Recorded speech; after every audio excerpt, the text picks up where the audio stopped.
अब हम इस वीडियो में डिस्कस करेंगे कि शीटेट दिसंबर 2018 प्राइमरी लेवल का जो हुआ था उनका मैंने सीडीपी ईवीएस मैथ पोर्शन को करा चुके हैं। अब मैं फर्स्ट लैंग्वेज जिन्होंने हिंदी लिए हैं उनके लिए काफ़ी ये रामबाण साबित होगा। तो हम हिंदी पोर्शन कराना शुरू करते हैं और वो आपका हिंदी जो रहेगा वो हिंदी आपका रहेगा वो 91 से 120 तक आपका 30 क्वेश्चन हिंदी रहेंगे। तो चलिए क्वेश्चन के ऊपर चलते हैं सीधे।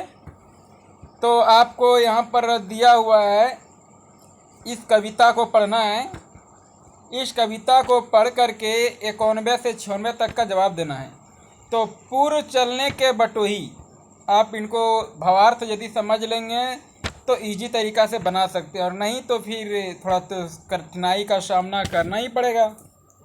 पूर्व चलने के बटोही बाट की पहचान कर ले, है अनिश्चितता किस जगह पर सरित गिरी गहरा मिलेंगे, है अनिश्चित किसी जगह पर बाग वन सुंदर मिलेंगे, किस जगह यात्रा खत्म हो जाएगी यह भी अनिश्चित है, अनिश्चित कब सुमन कब कंटकों का सर मिलेंगे, कौन सा हासा छू जाएंगे मिलेंगे कौन सा आशा, आप पढ़े कुछ भी रुकेगा तू न ऐसी आन कर ले, पूर्व चलने के बटोही बाट की पहचान कर ले।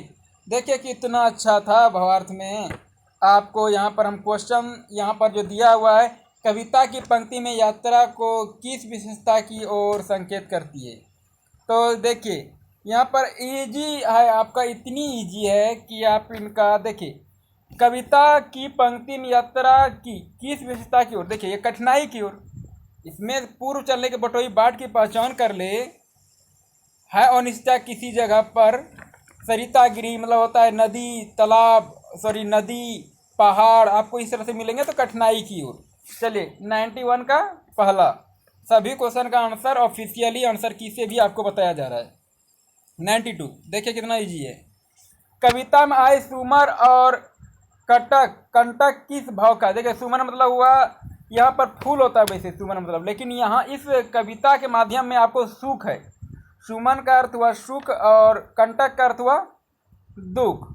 तो 92 का यह हुआ तीसरा आपका।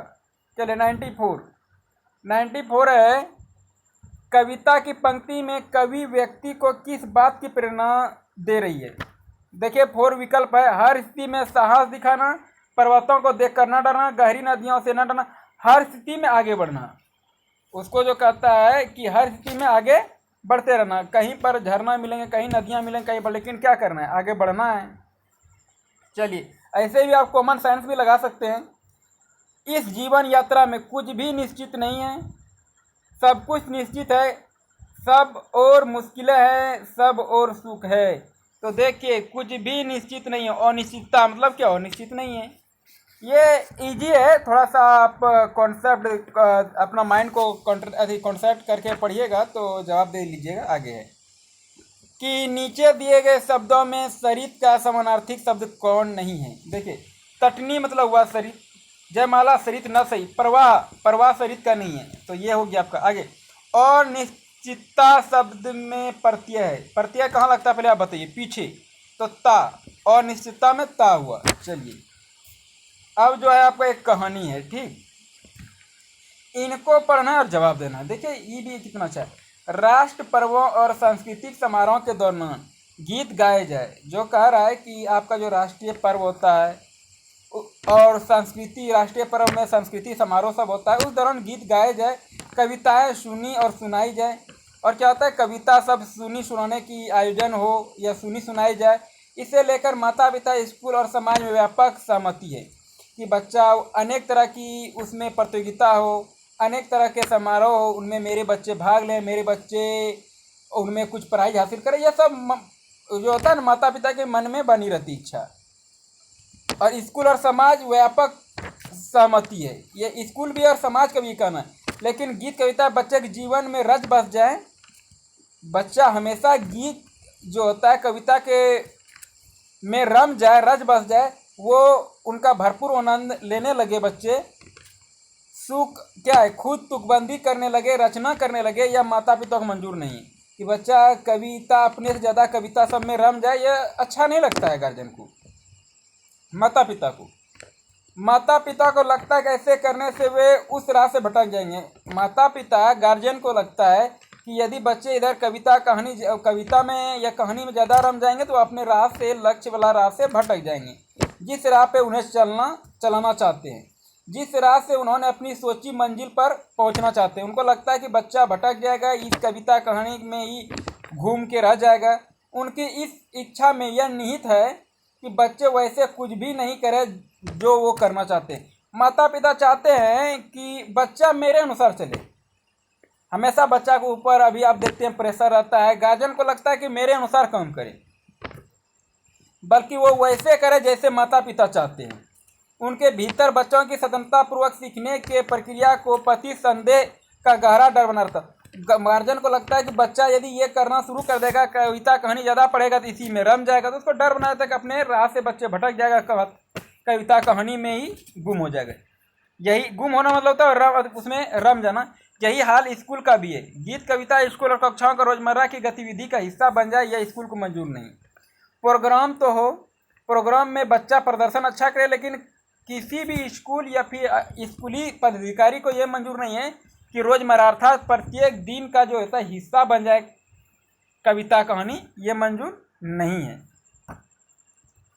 स्कूल को लगता है कि सबके लिए समय, यहाँ पर देखिए, रोजमर्रा गतिविधि हिस्सा बन जाए। स्कूल को लगता है कि इस सब के लिए समय कहाँ है, स्कूल को लगता है इस सब के लिए समय कहाँ है, यह पाठ्य पुस्तक से बाहर की गतिविधि है। शिक्षक और शिक्षा अधिकारी चाहते हैं कि शिक्षक पहले परीक्षा परिणाम को बेहतर के लिए काम करे। तो शिक्षक और शिक्षा अधिकारी को लगता है कि बच्चा पहले अपना परीक्षा का अच्छा अंक लाने का प्रयास करे। आगे दूसरी ओर हमारी संस्कृति और समाज में गीत कविता की जो जगह थी, वो जगह लगातार क्या हो रहा है, सीमित हो रहा है, वो सीमित होते जा रहा है। गीत गाने सुनाने का अवसर हुआ करते थे। पहले क्या था, गीत गाना सुनने का अवसर होता था। वे अवसर ही गीत कविताएं को गुनगुनाते रह सकने के लिए, याद करने को प्रेरित करते थे, सहेजने और रचने के लिए प्रेरित करते थे। देखिए ये सब पॉइंट अभी आपको कम देंगे, उनमें कुछ जोड़ने के लिए प्रेरित करते थे। क्या है, इस सब से लिए अतिरिक्त प्रयासों की जरूरत नहीं पड़ती थी। वह जीवन शैली का स्वाभाविक हिस्सा था। बच्चों के लिए पढ़ाई से अधिक खेल कूदने के लिए समय और जगह थी, लेकिन खेल कूदने की मस्ती के मैदान ही उनके बीच से स्वतः ही नए खेलों और तुकबंदियों और खेल गीतों और बाल गीतों का सृजन भी हो जाया करता था। उनकी ये रचनाएं चलन में आ जाया करती थी, जवान पर चढ़ जाती थी और सालों साल उनकी टोलियां के बीच बनी रहती थी। समय के साथ उनमें कुछ कमी आए जाने पर संशोधित होती रहती थी। चलिए इसको तो आप पढ़ लिए, समझ भी गए होंगे। तो क्वेश्चन के ऊपर आते हैं, 97 से 105 तक जवाब देना है। देखिए क्वेश्चन देखिए है कि गीत कविता बच्चों के जीवन में रच बस जाए, यह माता पिता को पसंद नहीं है क्योंकि बच्चे, चलिए अब जवाब दीजिए। पहला, पढ़ाई लिखाई में बहुत पिछड़ सकते हैं। दूसरा, माता पिता द्वारा तय लक्ष्य को प्राप्त ना कर सकेंगे, केवल आनंद में ही रह जाएंगे, केवल कविता ही लिखते रहेंगे। तो देखिए इसमें से माता पिता द्वारा तय किया गया लक्ष्य को प्राप्त ना कर सकेंगे। माता पिता को लगता है कि हम बच्चे को IAS बनने का सपना देखे हैं, कोई डॉक्टर बनने का, कोई इंजीनियर, तो वो मेरा ख्वाहिश पूरा नहीं होगा, बच्चे इधर कवि बन जाएंगे गीत कविता के चक्कर में। तो माता पिता द्वारा तय किया गया लक्ष्य को प्राप्त ना कर सके। चलिए आगे 97, गीत कविता स्कूल को भी पसंद नहीं है क्योंकि उन्हें लगता है कि स्कूली पढ़ाई लिखाई में इससे का कोई संबंध नहीं है। देखिए यहाँ पर आपका आंसर मिल गया है, था ना वहाँ पर कि स्कूली पढ़ाई लिखाई से इसका कोई संबंध नहीं है। आपको ये बताया था, यह पाठ्य पुस्तक का बाहरी गतिविधि है, था इसका कोई संबंध नहीं है। मंजिल से निहित है बच्चों। नेक्स्ट क्वेश्चन है कि गीत कविता के बारे में कौन सा कथन सही नहीं है। देखिए यह संस्कृति का अभिन्न हिस्सा है, यह जीवन शैली का स्वाभाविक हिस्सा है। चलिए आपका 99 का पहला देखिए, ये संस्कृति का अभिन्न अंग है, ये भी ठीक है। ये जीवन शैली का स्वाभाविक हिस्सा, ये भी है। यह भाषा सृजनात्मकता को पोषित करते हैं, ये भी सही है। समाज में इनकी व्यापक सहमति नहीं है। चलिए, नहीं वाला में तो नहीं वाला तो यही आ गया चौथा। 100 नंबर। शिक्षा व्यवस्था गीत कविता को किस दृष्टि से देखती है?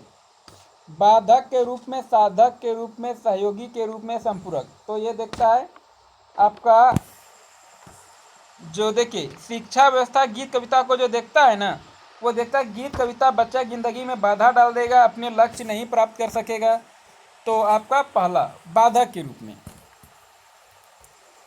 आगे 101 नंबर आपका क्वेश्चन है कि अनुच्छेद के आधार पर गीत कविता के बारे में कौन सा कथन सही नहीं है? आप नहीं पे थोड़ा सा फोकस कीजिएगा। स्कूल और परिवार इसकी महत्व को समझ नहीं रहे हैं, इनसे बच्चे अपनी राह भटक जाएंगे, ये बच्चों को शब्दों से खेलने का अवसर देते हैं, बच्चे भरपूर आनंद लेते हैं। देखिए यहाँ पर अनुच्छेद के आधार पर गीत कविता के बारे में कौन सा कथन सही नहीं है? इनसे बच्चे अपनी राह जो होता है भटक जाएंगे, इनसे बच्चे अपनी राह भटक जाएंगे, ये होगा। अनुच्छेद के आधार पर गीत कविता के बारे में कौन सा कथन सही नहीं है? देखिए बाकी सब सही है। स्कूल और परिवार की महत्व को समझ नहीं रहे हैं, बिल्कुल नहीं समझ रहे हैं। ये बच्चों को शब्दों को खेलने का अवसर देते हैं, खेलने का अवसर देते हैं, बच्चे इनका भरपूर आनंद लेते हैं, ये भी ठीक है, लेकिन इनसे बच्चे अपनी राह भटक जाएंगे। चलिए 102 है, बच्चों के लिए लक्ष्य कौन निर्धारित करता है? स्वयं बच्चे, माता पिता, स्कूल या शिक्षा अधिकारी? माता पिता भी बता ही रहे थे ना, बच्चों के लिए जो होता है ना, उसका माता पिता का शौक होता है कि मेरा बेटा ये करे, तो वही लक्ष्य निर्धारित करता है माता पिता। चलिए, कविताएं सुनी सुनाई जाए में क्रिया है। देखिए हम क्रिया के ऊपर एक सेपरेट वीडियो बना देंगे, आप उनको देख लीजिएगा, ज़िंदगी में लाइफ टाइम आप क्रिया को कभी नहीं भूल पाएंगे। तो यहाँ पर भी सकर्मक हो रहा है क्रिया, तो आपको हम एक सेपरेट वीडियो बना देंगे जो कि मात्र 5 मिनट्स का है और बहुत ही इंटरेस्टिंग वीडियो रहेगा। चलिए आपका क्वेश्चन 104, सांस्कृतिक में प्रत्यय है, प्रत्यय पीछे उपसर्ग आगे लगता है, तो सांस्कृतिक इक प्रत्यय है। आगे मंजूर का समानार्थी से, देखिए मंजूर मतलब आपको ये बात मंजूर अर्थात स्वीकार। चलिए अब पेडागोगी सेक्शन, और पेडागोगी सेक्शन एकदम कॉमन साइंस लगाइए और बनाते जाइए, आपका 100% सही होगा। आपको देखिए अभी हम करते हैं, लास्ट में नहीं कुछ समझ में आए तो बड़ा विकल्प, लेकिन हमेशा बड़ा विकल्प सही नहीं होता है, लेकिन नहीं समझ में आए तो आप कीजिएगा ऐसा करो। चलिए हम क्वेश्चन के ऊपर आते हैं। प्राथमिक स्तर पर हिंदी भाषा सीखने के लिए सबसे अधिक जरूरी है भाषा शिक्षा का भाषा ज्ञान, भाषा में रंगीन पाठ्य पुस्तक से कोई लेन देन है, भाषा में लिखित आकलन से कोई नहीं। देखिए हम भाषा सीखने का सिखा रहे हैं, भाषा शिक्षण का भाषा ज्ञान से बच्चों को, शिक्षक को अथाह ज्ञान है लेकिन वो बांट ही नहीं पा रहे हैं। देखिए यहाँ पर होता है बहुत सब, आप शिक्षक देखिए उसको ज्ञान तो अपने में बहुत है लेकिन वो ज्ञान को बाहर नहीं निकाल पाते हैं। यहाँ पर राइट होगा आपका, कक्षा में प्रिंट समृद्ध परिवेश। जहाँ प्रिंट समृद्ध आए ना और हाँ में पूछा जाए तो आंख बंद के मार दे कर दीजिएगा, आंख बंद करके टिक लगाइएगा, आपका सही होगा। 107, बच्चे बोलचाल की भाषा का अनुभव लेकर विद्यालय आते, इसका निहितार्थ है बच्चे को बोलचाल की भाषा ना सिखाई जाए, बच्चों की बोलचाल की भाषा में सुधार किया जाए, बच्चों के भाषाई अनुभव का उचित प्रयोग किया जाए। बच्चों के भाषाई अनुभव को कक्षा से बाहर नहीं, बच्चों को बोलचाल की भाषा सुधारना, तो क्या सुधारिएगा आप? 1 to 5 का बच्चा है, बच्चों को बोलचाल की भाषा ना सिखाई जाए। देखिए बच्चों के भाषाई अनुभव का उचित प्रयोग, बच्चा जो बोलता है ना, बच्चा जैसे बोलता है आप उसी को, आप जो होते हैं उसी के माध्यम से आगे बढ़ाइए, देखिए बच्चे को कितना इंटरेस्ट आएगा। तीसरा 108, भाषा सीखने सिखाने में आप किसे सबसे अधिक महत्वपूर्ण मानते हैं? देखिए भाषा यदि आप सिखा रहे हैं, बहुत सारे बुकों में आपको बाल साहित्य मिलेंगे, ठीक। आप देखिए बाल साहित्य नहीं होगा कैसे, आप समाज, सबसे बड़ी बात है समाज में यदि उसको परिवेश जैसा मिलेगा, जैसा भाषा मिलेगा वैसे वो सीखेगा, तो दूसरा सही है। उसके बाद 109 नंबर, हिंदी भाषा शिक्षक का यह प्रयास होना चाहिए वे बच्चों का भाषा संबंधी सहज रचना शक्ति को, ये जो होता है रचना शक्ति को बढ़ाने का प्रयास, बढ़ाने का अवसर दें। बच्चों की मातृभाषा का स्थान पर हिंदी भाषा, देखिए आप जबरन उसको बोझ नहीं डाल सकते हैं। बच्चों द्वारा मानक भाषा का ही जहाँ आ जाए तो वो नेगेटिव है। ही मतलब एक ही, मतलब जिसको ही मतलब सिर्फ वही पर आ जाता है, और सिर्फ जो होता है नेगेटिव पॉइंट होता है। बच्चों को शिक्षाप्रद बाल साहित्य पढ़ने का भरपूर अवसर दें। बच्चों को शिक्षाप्रद बाल साहित्य पढ़ने का भरपूर अवसर, चलिए ये और पहला देखते हैं, दोनों में कंप्रोमाइज कीजिए, दोनों में कंप्रोमाइज कीजिए, जो बेस्ट होगा वही आपका सही होगा। देखिए इसमें बच्चों को भाषा संबंधी सहज रचना शक्ति, जो होता है रचना शक्ति जो उसका होता है, यदि बढ़ाने के दे रहे जो होता है, ये आपका चौथा से ज़्यादा राइट है पहला। यदि वो नहीं होता तब ये होता है बच्चों को शिक्षाप्रद बाल साहित्य पढ़ने का भरपूर होता है। और क्या है, हम भाषा शिक्षक का यह प्रयास होना चाहिए कि बच्चों को भाषा संबंधी सहज रचना शक्ति को बढ़ाने का अवसर दें, तो यहाँ पर पहला राइट होगा, 109 का पहला। बहुत सारे बुकों में आपका ये मिलेगा, लेकिन आपका होगा पहला, और ऑफिशियल आंसर की में भी आपका पहला दिया है, ठीक।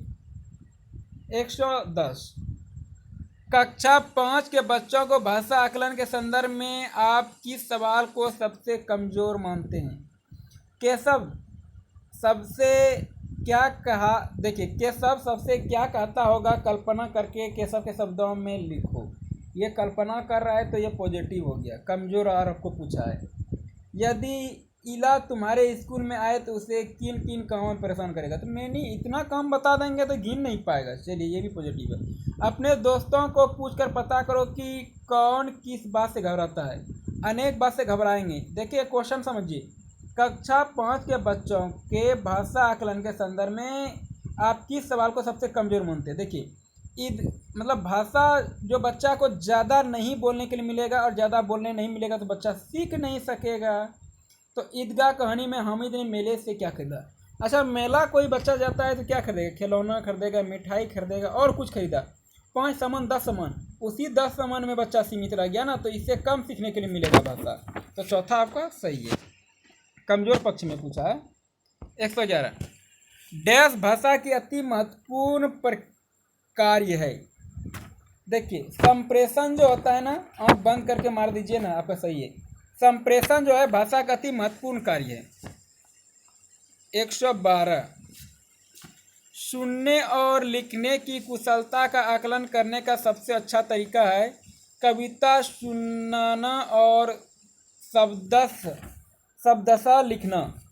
कविता सुनकर प्रश्नों का उत्तर लिखना, सुनी गई कहानी को अपने शब्दों में लिखना। देखिए यदि बच्चा कोई कहानी को अपने शब्दों में लिख रहा है तो वह सबसे बेस्ट है, लेकिन देखते क्या कर रहा है कि सुनने और लिखने की कुशलता का आकलन करने का सबसे अच्छा तरीका है कविता सुनकर प्रश्नों का उत्तर लिखना और सुनी गई कहानी को अपने शब्दों में लिखना। तो कविता सुनकर प्रश्नों का सुनने और लिखने की कुशलता का आकलन करने के लिए जो होगा, तो सुनी गई कहानी को अपने शब्दों में लिखना सबसे राइट आपका तीसरा होगा 112 का, ठीक। 112 का जो होगा आपका तीसरा होगा।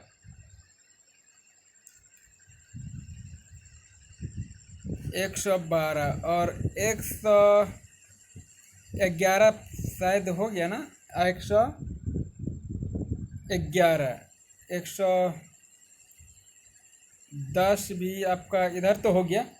111 भी आपको समझ में आ गया होगा। 112 भी समझ में आ गया कि यहाँ पर जो हो रहा है आकलन के लिए सबसे सुनी गई कहानी को अपने शब्दों में लिखना। और 113, सार्थक पढ़ते समय कभी कभी वाक्यों शब्दों की पुनरावृत्ति करते हैं। यदि आप पढ़ रहे हैं ना पुनरावृत्ति एक वर्ड को डबल बार रिपीट करते हैं, क्यों करते हैं जानते हैं? हम उसका मीनिंग को समझने का प्रयास करते हैं। तो देखिए इसमें कहाँ है, वह समझ के साथ पढ़ने की कोशिश करता है। 114, हिंदी भाषा में आकलन का उद्देश्य नहीं है बच्चों की भाषा प्रगति के अभिभावकों और अन्य शिक्षकों को बताना या फिर भाषा सीखने के संदर्भ में प्रत्येक बच्चों की विशेष आवश्यकता की पहचान करना, भाषा सीखने सिखाने की प्रक्रिया को उन्नत बनाना। यहाँ पूछा है नहीं, ध्यान दीजिएगा, बच्चों की भाषागत त्रुटियों की ही पहचान करना नहीं पूछा है ना। सिर्फ और सिर्फ बच्चा का गलतियाँ देखिएगा तो गलतियाँ, अरे उस बच्चे का क्या गलती दिखेगा जो गलती के भंडार में है। बच्चा 1 to 5 का बच्चा तो गलती करेगा ही, और आप सिर्फ गलतियाँ देखिएगा तो गलती देखिएगा तो फिर बच्चे को आप डिप्रेशन में ले जाइएगा। तो चौथा आपका सही है। 115, आपके विचार से प्राथमिक स्तर पर उत्कृष्ट लेखन कार्य का उदाहरण है। छुट्टियां कैसे मनाई इस विषय पर अनुच्छेद लिखना। आगे है मेरे सपनों का भारत विषय पर अनुच्छेद लिखना। पाठ्य पुस्तक से इतर कठिन शब्दों का श्रुति लेखन या किसी आंखों देखी घटना का लिखित वर्णन। आप जो कीजिएगा ना, अपनी आंखों देखी यदि घटना का वर्णन कर रहे हैं तो सबसे पॉजिटिव होगा आपका, क्योंकि आप अपनी आंखों देखी घटना को लिख रहा है तो वो अपना अनुभव बता रहा है। अनुभव बताना सबसे पॉजिटिव और सबसे अच्छी बात है। चलिए 116, भाषा सीखने के संदर्भ में कौन सा कथन सही है? बच्चों में भाषा अर्जित करने की जमजात क्षमता होती है। सबसे पॉजिटिव तो पहले मिल गया कि बच्चे में भाषा अर्जित करने की जमजात क्षमता होती है। बाकी नेगेटिव ही होगा, पहले तो सबसे स्ट्रॉन्ग पॉइंट है ये है, बच्चों में भाषा अर्जित करने की जमजात क्षमता नहीं होती। ये नहीं हुआ बच्चे विद्यालय में आकर के, आप विद्यालय में घर में नहीं सीखते हैं क्या? बच्चे विभिन्न संचार माध्यमों से ही है, ही नहीं रहता तो फिर इस पर कुछ हम देखते। तो चलिए पहला आपका सही हुआ। 117, डिस्ग्राफिया से प्रभावित बच्चों का मुख्य रूप से डैश में कठिनाई होता है। तो किसमें? लिखने में। डिस्ग्राफिया और डिस्कैलकुलिया जो गणित से है, डिसलेक्सिया पठन से है। तो चलिए यहाँ पर पूछा है डिस्ग्राफिया, तो आपका लिखने से है, लेखन क्षमता से।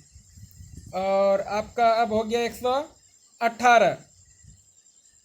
118 है कि प्राथमिक स्तर की हिंदी भाषा की पाठ्य पुस्तकों में आप किसे सर्वाधिक महत्वपूर्ण मानते हैं?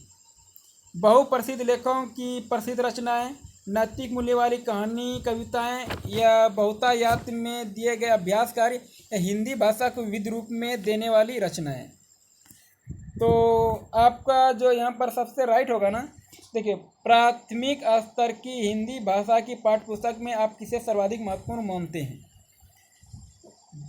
तो बहुत प्रसिद्ध लेखकों की प्रसिद्ध रचनाएं। बच्चा को प्रसिद्ध से मतलब नहीं, सिर्फ वो उसको अच्छा आना चाहिए पढ़ने में, उनको थोड़ा सा हंसी आना चाहिए, उनको मज़ा आना चाहिए, उससे मतलब है। नैतिक मूल्य वाली, बच्चों को नैतिक मूल्य क्या दीजिएगा? जो बच्चे नैतिक मूल्य समझ ही नहीं सकते हैं उनको धीरे धीरे उनके माध्यम से बल्कि आप ढाल सकते हैं नैतिक मूल्य में। बहुतायत में दिए गए अभ्यासकारी नहीं, हिंदी भाषा को विविध रूप देने वाली रचना है। चलिए आपका चौथा सही हुआ। 119, बहुभाषिक कक्षा में बच्चों की भाषाएं संसाधन के रूप में कार्य कर सकती है। बहुभाषिकता में तो संसाधन के रूप में कार्य करती ही है। शिक्षा के लिए बेहद जटिल चुनौती है, आकलन की प्रक्रिया को बाधित करता है, भाषा सीखने की प्रक्रिया को बाधित। बहुत सारे बुकों में आपको दूसरा मिलेंगे, ऐसा नहीं है, ठीक? आप समझ सकते हैं। यदि आप बहुभाषिकता कक्षा में बच्चों की भाषाएं संसाधन के रूप में लीजिए कि आप भी उनसे कुछ सीख रहे हैं। आपका 119 का पहला, सभी क्वेश्चन का आंसर हम ऑफिशियल आंसर की से बता रहे हैं। 120 लास्ट क्वेश्चन आपका, जिन्होंने फर्स्ट लैंग्वेज के रूप में हिंदी लिए थे और लिए हैं और प्रीवियस ईयर क्वेश्चन पेपर, उसके लिए रामबाण साबित तो होगा ही। चलिए, भाषा सीखने और भाषा अर्जित करने में अंतर का मुख्य आधार है। तो भाषा की पाठ्यपुस्तकें, भाषा का लिखित आकलन, भाषा का उपलब्ध परिवेश, हो गया उपलब्ध परिवेश, तो आपका तीसरा राइट होगा। तो जय हिंद।